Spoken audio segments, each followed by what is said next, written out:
So today at the clinic we've had a walk-in emergency case, which was Freddie the dog, who's here now. His owner let him out in the garden this morning, and when he came back in, he had really nasty lesion here on his leg. Now I didn't have too much of a look at it when he presented through the door because it's quite uncomfortable, so we've gone straight for a sedation, and now we can have a closer look at what he's done. Now whenever we're dealing with a wound on an animal, and this goes for you guys at home, you should always wear gloves, because not only can you potentially catch something from the wound, but you have the risk of introducing an infection into the wound too, and the one we always worry about would be MRSA. So if you're ever dealing with a wound, make sure you wear gloves.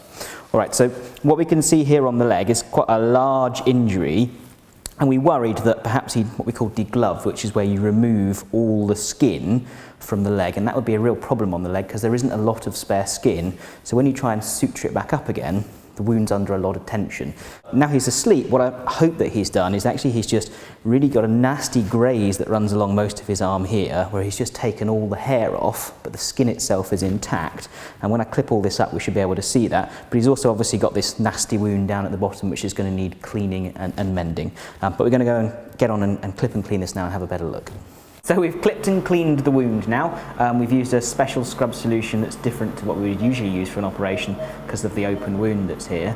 And what we can see is that it does indeed look like he's grazed this proportion of his arm, and there's no actual wound that needs closing. So that's great. We can just dress that and treat that medically, hopefully. There's a bit in the middle that's gone a little bit black, so when we take the bandage off in a couple of days' time, we'll reassess that that's going to be viable and that we don't need to do surgery there.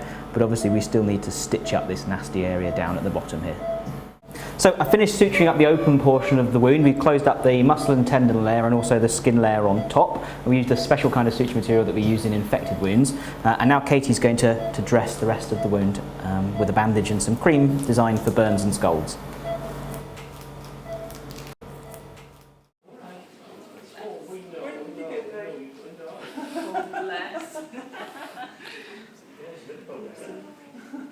Come on. Thank you.